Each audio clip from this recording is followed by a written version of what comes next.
Canucks, ranking every jersey in franchise history from worst to best. With the Vancouver Canucks releasing reverse retro jerseys, now's a good time to rank every single jersey in their history from worst to best. The Vancouver Canucks released their reverse retro jerseys earlier this week, which received mixed results from the fans. The Orca logo, design and gradient colors have caused debate among social media platforms. It actually gave Canucks Twitter something to argue about with no hockey going on right now. The Canucks have worn many different jerseys throughout their 50-year history. In fact, few NHL teams have undergone as many drastic jersey changes as the Canucks.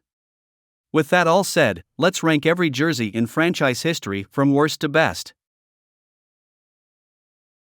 Number 10. Flying V, 1978 to 1985. The Flying V takes the last spot here.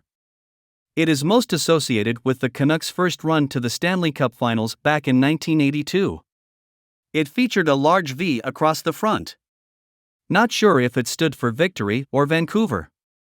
I'll go with the latter. The red-orange look of the V was created to form an atmosphere that would help create the happy, upbeat, aggressive player, according to jersey designer Bill Boyd. However, I think this is the worst jersey the franchise has ever worn. The V logo doesn't look that appealing to me. It looked okay on the black jerseys, but definitely not on the yellow ones. It looked the V was spread on a jersey made out of mustard. They looked more like uniforms for a fast food place. To me, the design of the flying jerseys looked bland and uninspiring. In fact, the players weren't fans of it either. Well, last year we played like clowns, now they're dressing us like them, former Canuck Jack McIlhargey once said. Number 9. Heritage Jersey, 2019, present. This jersey is a nice callback to the original Canucks jerseys. The white stick in the rink jersey has a nice touch to it as well as the dark blue. However, the green stripes at the bottom ruin it. It just makes the uniforms look boring. It would have been better if one of the stripes were white, instead of making them both green.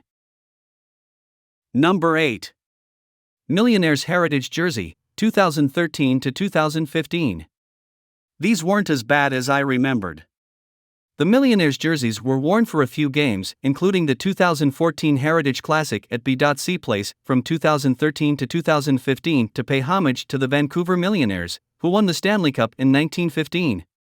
The maroon color and the white V with Vancouver engraved in it provided a simple but decent look. The alternating stripes maroon and white stripes on the sleeves were also a nice touch. As nice as they were, the Canucks lost every game they played in them, including the aforementioned Heritage Classic against the Ottawa Senators. Number 7. Salmon Skate, 1995 to 97. I may get a lot of hate for putting the Salmon Skate alternate jersey this high.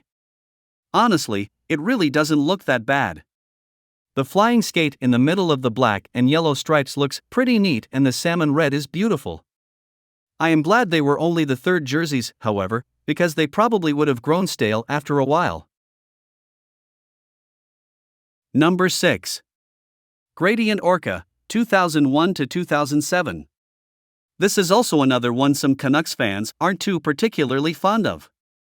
Again, I personally think this jersey isn't that bad at all. The gradient red to blue looks alright. I do like the red shoulders and the dark blue on the bottom. The logo also sits well with the gradient look. This jersey is also a memorable symbol of the West Coast Express era. Number 5. Reverse Retro, 2020, present. This was unveiled earlier this week, and the more I look at it, the more I like it. This is an upgrade from the early 2000s gradient jerseys. The gradient blue works really well with the green and the current Orca logo. The white stripes are also a nice touch. I can't wait to see what it would look like with full gear on the ice. The reverse retro jersey would make a good Christmas gift.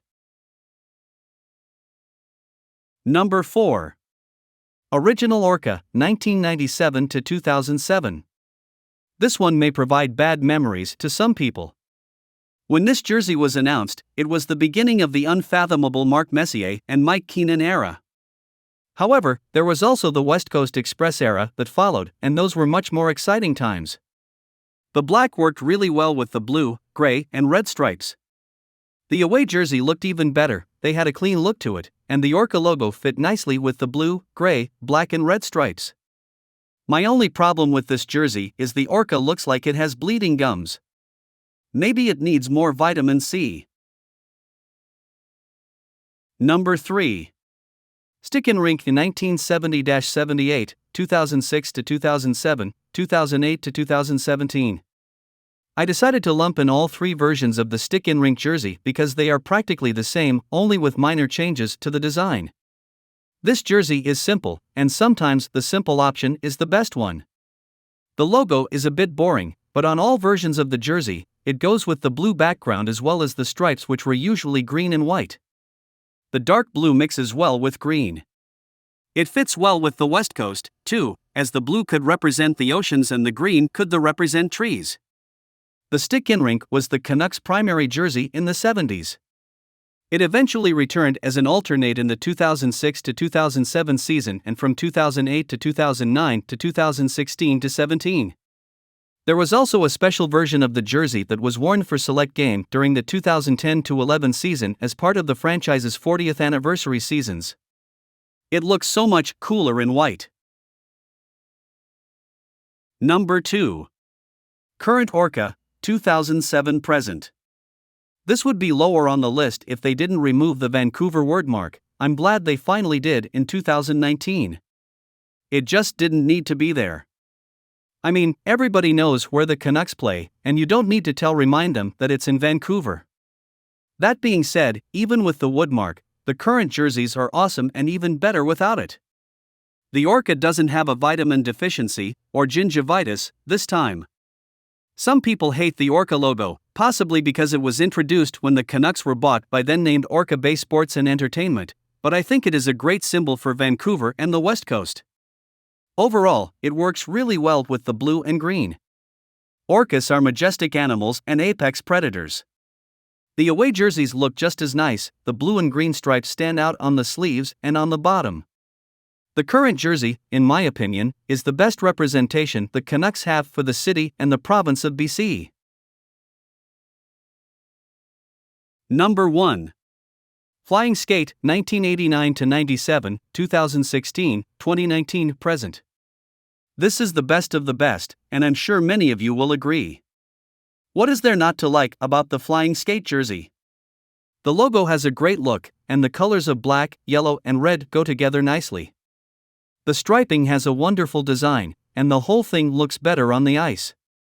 The Flying Skate brings back nostalgia of the 1994 Stanley Cup run when Pavel Bure, Trevor Linden and company captured the imaginations of countless Canucks fans. Simply put, the Flying Skate is a perfect hockey jersey, and one of the NHL has ever seen.